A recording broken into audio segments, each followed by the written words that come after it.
E nós sabemos que alguns estão chegando, né, de viagem de outras cidades. Então gostaríamos que, se vocês estão chegando e precisam de acomodações, é só falar com o Luiz e Jane, eles fazem a colocação de vocês. Obrigado, né? Vocês que chegaram de longe, nós não tínhamos dado as boas-vindas ainda. Mas gostaríamos que o nosso irmão Gilberto viesse à frente para dar mais algumas informações para nós. Obrigado, irmãos. Boa tarde, irmãos. Para quem me conhece, como mostra o Luiz, meu nome é Gilberto. Eu tenho, no momento, a missão de apresentar meu irmão que vai fazer a próxima palestra. Uma pessoa que especializa em apresentação, que é muito Brasil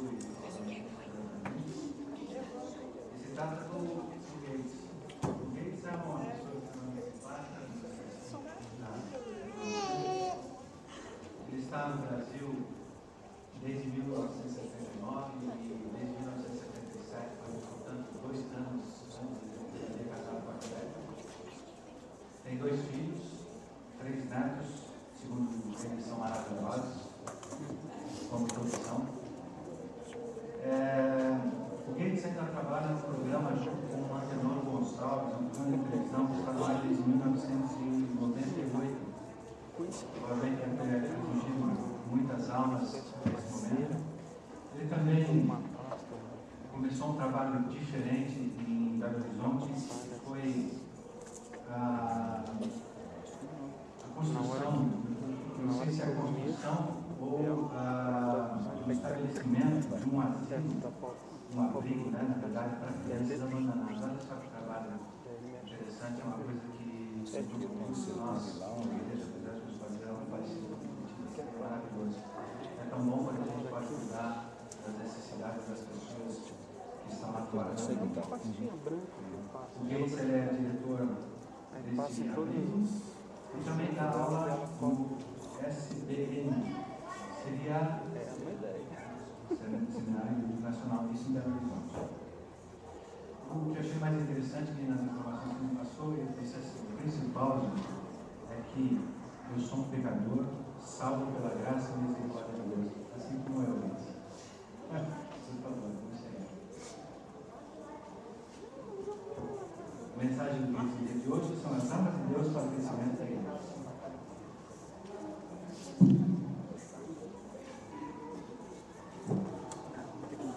Boa tarde a todos. Tem alguém acordado aí? Dureza, né? Depois do almoço daquele. Mas fica. Bom, eu agradeço o Gilberto, né? Eu falei para ele falar também que eu sou o melhor pregador do Brasil, mas essa parte eu acho que esqueceu, né? Tá. Ok, vamos para o próximo slide aí. Um grande abraço dos nossos irmãos lá da Igreja do Centro de Belo Horizonte. Você vê que a congregação está crescendo, apresentando os nenéns. Né? Então, agora, a parte que eu queria falar um pouquinho sobre o abrigo lá cristão. Nós estamos precisando de ajuda. Quem não está precisando, né? Mas nós não recebemos por enquanto nenhuma ajuda da prefeitura, só como contribuição dos irmãos. Então, o que nós fizemos? Nós trouxemos aqui umas sacolas ecológicas, né? Não precisa gastar aqueles de plástico e tudo, quem toca bueiros e tudo. Você pode fazer uma contribuição para o lar e ganhar uma sacola, dessa aqui que está com os dados aqui do abrigo, né? Ou se você puder, nós temos centenas de irmãos lá de BH e outros lugares, mas que fazem um carnê, né? Com a Caixa Econômica Federal, fazer um depósito mensalmente. Você determina quanto você vai depositar, né? Tem uma taxa assim, estipulada e até a data de vencimento. Então, nossos irmãos Adolfo e Alice estão lá atrás, né? Pode adquirir sacolas ou faz o seu pedido de carnê e o abrigo vai mandar para vocês. São 15 crianças que é permitido abrigar em cada casa. Já estamos terminando a segunda casa e temos 6 bebês e 9 crianças abaixo de 8 anos. 11 já foram adotados, já tivemos mais. Só tem 1 ano que estamos, mês que vem completa 1 ano, estamos funcionando. E nessa próxima casa vão receber 15 bebês, estão só esperando abaixo de 2 anos. Então são crianças que foram abandonadas. Tem uma menina lá com 2 dias de vida, eles entregaram chegaram. Eu sei de casos onde que foi deixada uma criança, a mulher deu parto no banheiro de uma loja de autopeças. Pediu para usar o banheiro, falou que estava com problema de intestino, demorou, saiu de lá e foi embora. Aí depois acharam a criança pendurada numa sacola de plástico lá. Então assim, tem outros que foram abandonados, né? A mãe abandonou uma menininha de 2 anos mais ou menos, que devia com um mochilinho, tomou um banho com um lanchinho, o mochilo deixou lá no CA, lá no centro, né? Então, é um trabalho muito importante. Lamentamos que não começamos isso antes. Eu sei em Belo Horizonte que talvez nunca teve esse problema, mas lá em Belo Horizonte, nos anos 90, eu guardei o Jornal do Estado de Minas Gerais, estava escrito: Polícia Militar retira 700 crianças por mês das ruas de Belo Horizonte. Era terrível, né? Todo lugar se parava, tinha crianças pedindo esmola, ou cheirando tino, ou cola, essas coisas assim.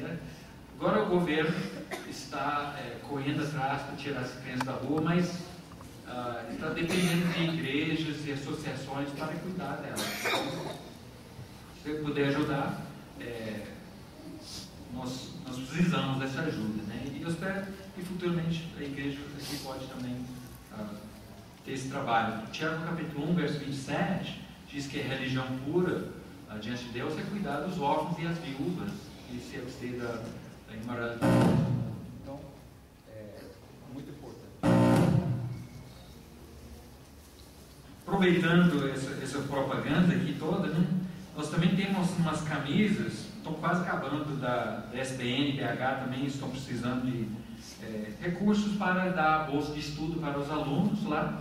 E é uma camisa que está muito fria, então pode comprar um pouco baixo sobre o primeiro agora.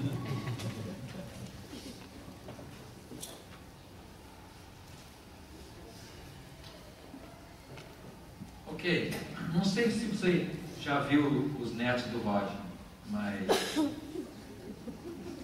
tenho certeza que ele carrega foto, mostra para todo mundo, então eu preciso fazer a minha parte, né? Então, 5 de fevereiro, tá complicado. 5 de fevereiro nasceu prematuro Natanael Gates Ribeiro, e nasceu prematuro, então teve que ficar no hospital, aprender a mamar, tomar o leite e tudo, né? Então depois ele sai de lá e tem crescido. Vamos lá no próximo slide. Aí ó, já está grandinho, né? E pelos padrões americanos, depois do exame médico, ele está 100% maior do que outras crianças da sua idade, outras crianças americanas. Então foi prematuro e já passou todo mundo. Já está trabalhando lá na feira, ganhar o dinheiro, comprar o leite. Agora depois, no ano passado, nasceu a filha do meu filho, a Iris Almeida Gates, né? E cada mês ela está com 3 meses aí, depois com 4 meses. Os primeiros meses ela comia o papel, então a gente não dava para tirar dele. 6 meses, estão contando, aqui ó. Hoje eu faço 10 meses e agora com 11 meses, né? Então essa Iris. Agora, 17 de junho deste ano, nasceu Lucas Gates Ribeiro, é filho da minha filha, em homenagem ao irmão dela, deu o nome a ele, chegando aí. Nasceu com 4 quilos, 350 gramas, 57 centímetros. Tranquilão esse. Bom de comer. Tá, joia. Então vamos parar nesse slide aqui por enquanto. Mas a realidade esses meninos nascem e crescem. Isso é normal.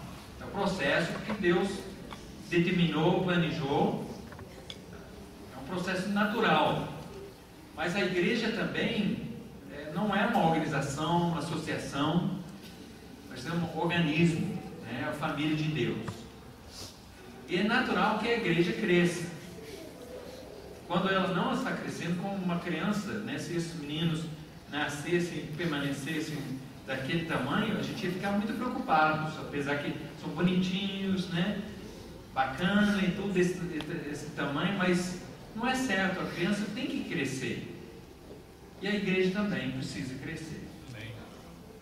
Nós precisamos crescer em maturidade espiritual, nós precisamos crescer em nossa intimidade com Deus, uns com os outros, nós precisamos realmente ser transformados cada vez mais na imagem de Jesus.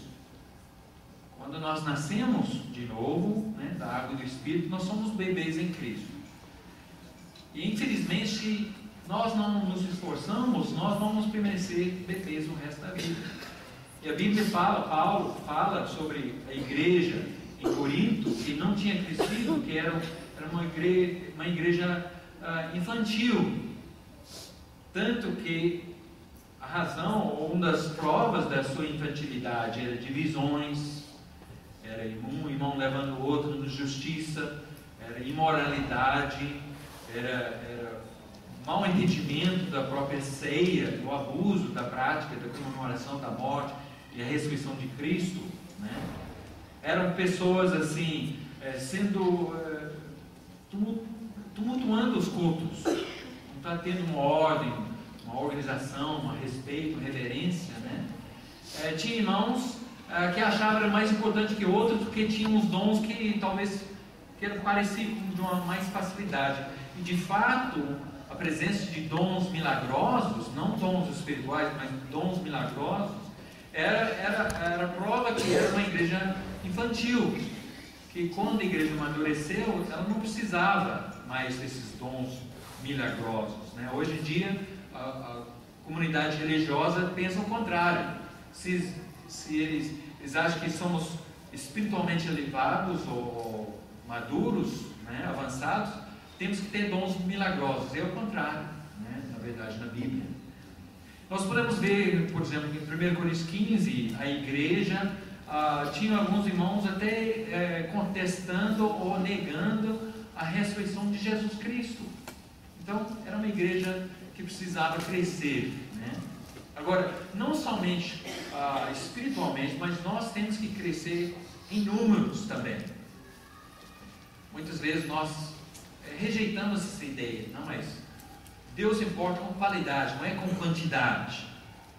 Eu diria errado, né? Deus importa com os dois. Ele não quer que nenhuma pessoa pereça. Não é? 1 Pedro capítulo 3 fala. Ele quer que todos sejam salvos. Imagina, uns anos atrás, eu estava em casa, nós nunca tivemos televisão, então eu ia com a Rebeca fazer compras no Carrefour e assistia a televisão enquanto ela fazia as rotas pegando as coisas, né? Porque tem aqueles televisores lá, né? Eu cuidando do Lucas lá no carrinho de compras e o jogo de futebol que eu gosto, né? Eu estou assistindo o jogo de futebol, daqui a pouquinho eu olho na cesta de fazer carrinho de compras e não tem Lucas. E isso na época de Natal, ele é uma criança parecendo uma fantasma daquela época, né? Se vem branquinho, assim, cabelo branco e tudo, e que Lucas. E Carrefour era o primeiro supermercado, hipermercado na nossa cidade. Era o único, então a época de Natal era lotado. Aí eu fiquei desesperado, fui correndo atrás dele, né, procurando o Lucas. Imagina se eu chegasse para o gerente e falar, eu pedi meu filho, não sei onde que ele está, me ajuda aí. O senhor tem outros filhos? Tem, mas eu perdi meu filho. Não, mas não, você não tem outros filhos, não é? Não tem problema não, você tem uma filha. Fica calma aí, fica frio. Não, a gente não aceitaria isso nunca, né? E Deus não quer que ninguém se perca, né? Ele quer que todos cheguem ao arrependimento e recebam salvação. Amém? Então a igreja tem que crescer numericamente também. Mas o que está impedindo que a igreja cresça? Porque se por natureza deve crescer, não é? A Bíblia diz em 1 Coríntios capítulo 3 que nós somos servos, né? Eu estava falando do Apolo, do Pedro, o Apolo, pessoas que Deus usou servos, mas era Deus que dava o crescimento. Então, se a igreja não está crescendo, o problema está conosco. Ou está havendo algum problema, porque o processo natural é a igreja crescer.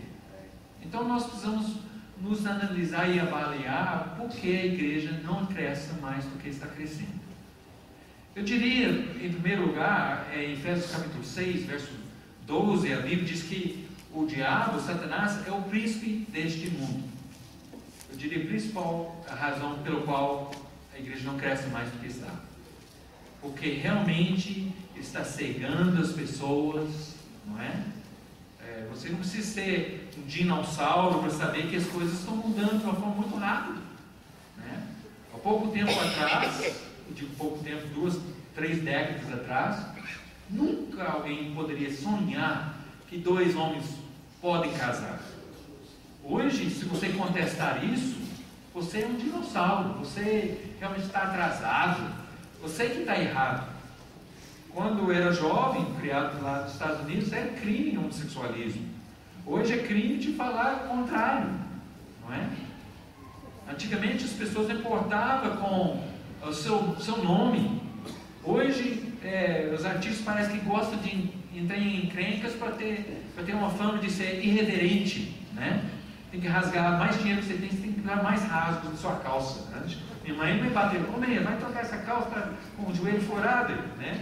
Hoje, paga mais caro por calça jeans com o joelho furado, né? Antes, minha mãe falou, vai pentear seu cabelo, menino. Hoje, menino, atrapalha esse cabelo, tá muito penteado aí, né? Na minha idade, a gente prefere só de ter alguns, né? Mas os tempos têm mudado, porque o diabo realmente está reinando neste mundo.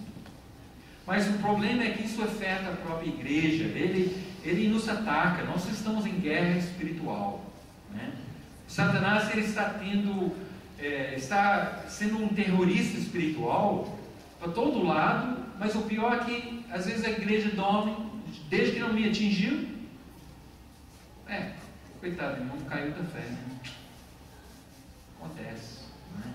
O irmão está fraco,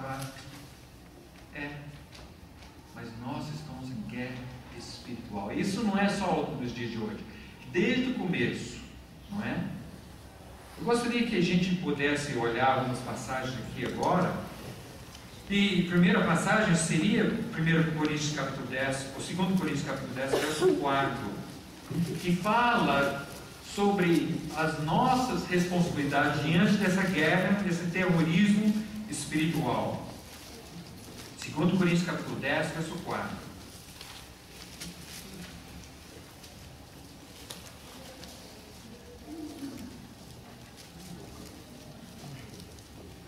Eu estarei lendo na nova tradução na linguagem de hoje. Provavelmente você tem uma revista atualizada, corrigida, NVI, tem muitas versões, né? A versão pastoral, os melhores textos, mas essa é uma versão muito simples, mas eu acho que fala de uma forma bem clara também. Ele diz o verso 4, 2 Coríntios 10, verso 4. As armas que usamos na nossa luta não são do mundo, são armas poderosas de Deus, capazes de destruir fortalezas. Em outras palavras, as armas que nós usamos são mais fortes do que armas deste mundo, que podem destruir uma cidade inteira, mas não podem resolver nada espiritualmente. E diz aqui o texto, e assim destruímos ideias falsas. Certamente que nós precisamos de mais nas escolas, nas universidades, na televisão. A mídia nos bardeia cada dia com ideias falsas. Diz que sexo mesmo é só bom com qualquer um, menos seu cônjuge, não é? A mídia fala ideias falsas, errada, não é? Que Deus é um Deus que só está preocupado com sua felicidade. É falso, é errado. Ele preocupa com sua felicidade, mas muito mais do que sua felicidade, sua santidade, seu crescimento espiritual, não é? Também essas armas são capazes de destruir todo orgulho humano que não deixa que as pessoas conheçam a Deus. Eu vejo na vida e ministério de Jesus, ele lutava mais com os fariseus, os líderes religiosos judaicos, do que com um fiscal de impostos, uma mulher de má reputação, que eram homens orgulhosos, homens pelo seu exemplo, não estava deixando as pessoas chegarem a Cristo, não é? E às vezes nós nos preocupamos com tanta coisa na igreja, e às vezes o óbvio nós deixamos de lado, não é? O orgulho humano, todos nós lutamos contra isso, todos nós. Não é só na Bíblia, né? A gente vê desde Adão e Eva, Ananias e Safira. Nós vemos o diabo tentando todo mundo. Não deixe isso passar em branco, não. Mostre para ele quem você é, não é? Nós nos valorizamos. Amanhã eu vou falar na hora da mensagem mais sobre isso. Aquilo que nós baseamos nosso valor pessoal está errado, são ideias falsas, tudo ligado ao orgulho humano. E também diz o texto, terminando o verso 5, diz: dominamos todo o pensamento humano e fazemos com que ele obedeça a Deus. É uma luta, não é? Toda hora que meus pensamentos, que os meus desejos, que a minha vontade estejam alinhados com a vontade de Deus. O que preocupou mais Jesus Cristo que qualquer outra coisa no seu ministério é que se ele estava sendo submisso, obediente à vontade de Deus. Isso deve ser nosso alvo também, não é? Agora, a passagem que eu quero que a gente concentre mais agora em Efésios capítulo 6, voltando aqui em verso 10, Efésios capítulo 6, verso 10. Uma passagem muito conhecida, mas fala da preparação que nós temos que ter para enfrentar ou para vencer essa guerra espiritual. A chave disso tudo, da nossa vitória em tempos difíceis, é de estarmos preparados. Normalmente o que acontece? A gente só busca Deus na hora da dificuldade, não é? Na hora da crise, aí, Deus, me ajuda aqui. Agora eu vou buscar a igreja, agora eu vou começar a orar, agora eu vou meditar, eu vou começar a realmente alinhar a minha vida com a vontade de Deus. Eu não diria que está tarde demais, mas está bem tarde. E aqui então nós vamos ver Paulo falando para os irmãos para estarem preparados. E olha de que forma ele disse, verso 10, para terminar, finalmente, né, depois de falar tudo, ele diz: tornem-se cada vez mais fortes, vivendo unidos com o Senhor e recebendo a força do seu grande poder. Né? A nossa força não é a força própria, não, eu vou ser mais disciplinado, eu vou ser realmente mais forte espiritual. Vai nada, não é? Você não tem capacidade de dirigir as nossas próprias vidas, mas Deus tem. O Espírito Santo em nós nos ajuda a sermos mais fortes. Quando eu decidi que eu queria se tornar um cristão, comecei a frequentar uma igreja perto da minha casa lá. Eu ia lá, estava lá alguns meses lá, e o pregador chegou perto de mim e falou: você está vindo na igreja o tempo todo, mas você ainda não batizou? Eu falei: não, mas eu quero. Ele falou: mas e agora? Então, por que agora não? Não, mas eu tenho muita coisa na minha vida, eu tenho que consertar, e tenho que melhorar. Eu tinha concepção que eu tinha que ser perfeito para mim poder entregar a Jesus. Eu acho que provavelmente não sou eu somente que já passou por isso. Ele falou: mas Gates, só que ele está falando em inglês, porque então, Gates, se esperar para você ser uma pessoa perfeita, sabe quando é que você vai batizar? E além do mais, além do perdão dos seus pecados, você vai receber o dom do Espírito Santo. Ele vai passar a habitar em você, motivar você. Você vai realmente permitir que Ele controlasse a sua vida. Você vai tendo várias vitórias, vai tendo força espiritual. Eu, então, aceitei, realmente me entreguei a Jesus, nasci de novo, na água do Espírito. E minha vida tem sido uma subida, não sem os problemas. Nós enfrentamos as batalhas espirituais, não é? Mas a força que nós temos vem de Deus.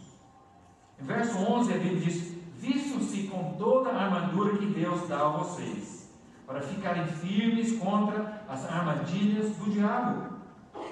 Pois nós não estamos lutando contra seres humanos, mas contra as forças espirituais do mal, que que vivem nas alturas, isto é, os governos, as autoridades, os poderes que dominam completamente este mundo de escuridão. Né? Então, o desafio de Deus, que a gente esteja preparado, né, para essa batalha espiritual. Né? Quando o seu vizinho te chateia, o problema não é com o seu vizinho, o problema é com o diabo mesmo. Ele está querendo usar seu vizinho para tirar você realmente do Espírito de Cristo. Não é? Então, se a gente conseguir lembrar isso, nós vamos ter mais paciência, vamos amar com mais facilidade, vamos ser mais determinados com a força que Deus nos dá para vencer essas batalhas espirituais. Em verso 3 ele diz: por isso peguem agora a armadura que Deus lhes dá. Assim, quando chegar o dia de enfrentar as forças do mal, vocês poderão resistir aos ataques do inimigo, e depois de lutarem até o fim, vocês continuarão firmes sem recuar. Temos que estar preparados espiritualmente antes de chegar a esses momentos. Não é quando estamos passando, agora é hora de buscar uma intimidade com Deus. Nós passamos por muitos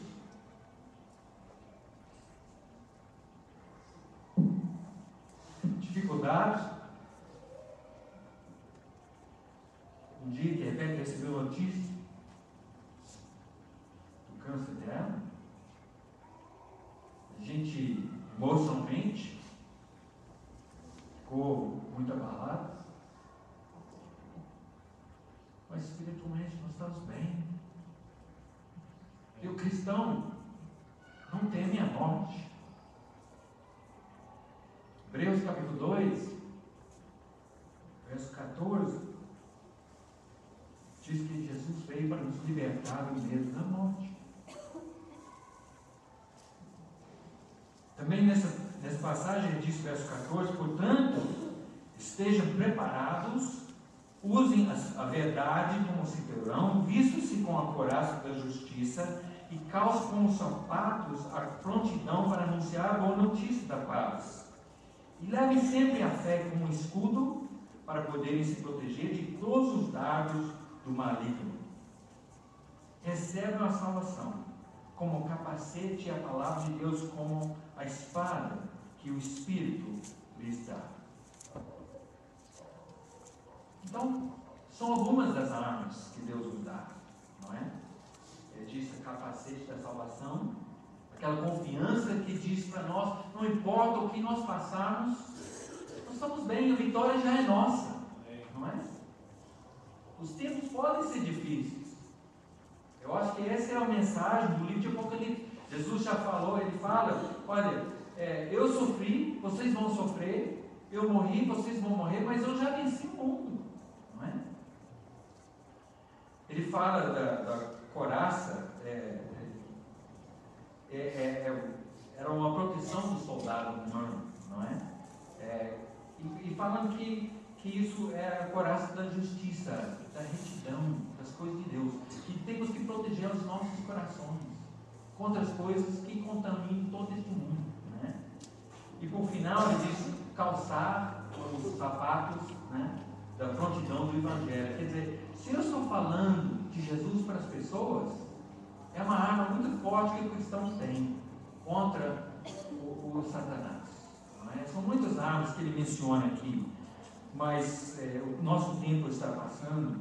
Eu só queria terminar aqui, verso 17 ou 18, ele diz: façam tudo isso orando a Deus e pedindo a ajuda dele.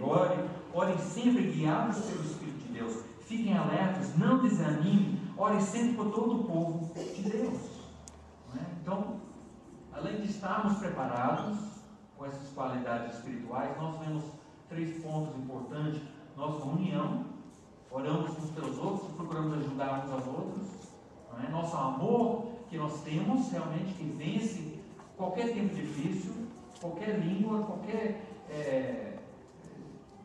barreira espiritual que possamos estar enfrentando, né? A igreja realmente é diferenciada pelo seu amor e pela intercessão, né? A oração. Bom, eu quero terminar essa mensagem com uma oração agora e depois falar mais 2 avisos aqui, mas vamos lá. Senhor nosso Pai, somos maravilhados com o seu amor por nós.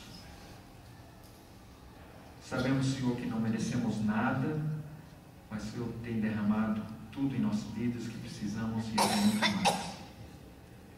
Nós pedimos, Pai, em nome de Jesus, por meio da força que Ele nos dá, de ajudarmos, Pai, de estarmos sempre preparados para o dia do mal, Pai.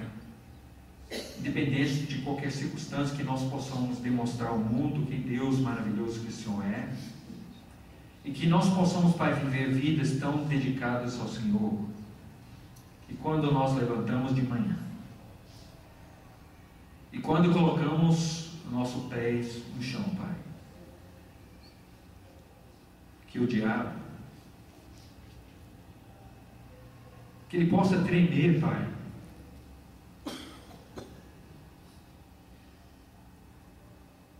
que ele possa saber que Jesus vai fazer uma grande diferença em nossas vidas nesse dia de hoje. Amém. No qual, Pai, nós oramos. Amém. Amém. Agora, mostra mais 2 slides aqui. Primeiro é que, eu acho que são mais 2 slides, o próximo. É sobre Adolfo e Alice da Silva. Adolfo, ele vai fazer a aula agora às 15 horas no auditório para os homens aqui. É um casal assim, eu poderia ficar aqui 30 minutos falando deles, mas o Adolfo vai falar um pouco sobre a vida dele, sobre o ministério dele, e muito especial. O Adolfo viu o programa de televisão, você deve ter o quê? Uns 10 anos? Uns 10 anos, né? Viu o programa de televisão, alguém ofereceu ele um curso, ele aceitou, levaram o curso para ele, estudaram, e nunca mais olhou para trás, né? Mas tem tido uma vida muito complicada. Ele diz que até internou, né? De tanto que ele bebia antes, teve uma criação muito difícil. Mas hoje um irmão, um evangelista da Igreja do Centro, em Belo Horizonte, ele, a esposa dele, ela é enfermeira, apoia o ministério dele. Realmente, Adolfo sem Alice é igual eu sem Rebeca, não vale nada, né? Mas, agora o próximo slide. Talvez o Adolfo batiza de 20 a 25 pessoas por ano, né? Luta dia e noite para compartilhar a palavra, e tem desafios gigantescos. Olha esse próximo slide aqui. Ele batizou esse moço, o tamanho do Golias, conseguiu pôr por baixo d'água. Foi difícil tirar da água, mas foi mais limpo que os outros. Mas você não vai querer perder esse período com o Adolfo, irmão que eu amo de coração, que ele ama e serve o Senhor Jesus. Eles são servos verdadeiros, e você não vai querer ouvir desse irmão no próximo período. Agora, o último slide aqui, que é minha amada esposa, Rebeca, né? Dá aula para as mulheres como evangelizar uma pessoa difícil. Ela estava falando de mim, mas ela não teve coragem de falar sobre isso. Mas Deus tem dado dons a Rebeca, né? Ela é formada em medicina técnica e teologia, fez 2 cursos universitários ao mesmo tempo, e Deus tem usado ela de uma forma muito especial. Ela tem estudado com pessoas que nem acreditavam na Bíblia, e pessoas com muito carinho, muito amor, com muita clareza, que conseguem ajudar as pessoas a chegar a Cristo. Então, as irmãs não vão querer também perder essa aula com a Rebeca, mas aqui com o Adolfo pode ficar homens e mulheres tudo, né? Mas com a Rebeca só as mulheres, tá bom? Deus abençoe. Muito obrigado, Gates, pelo exemplo de vocês para nós, onde da igreja crescer.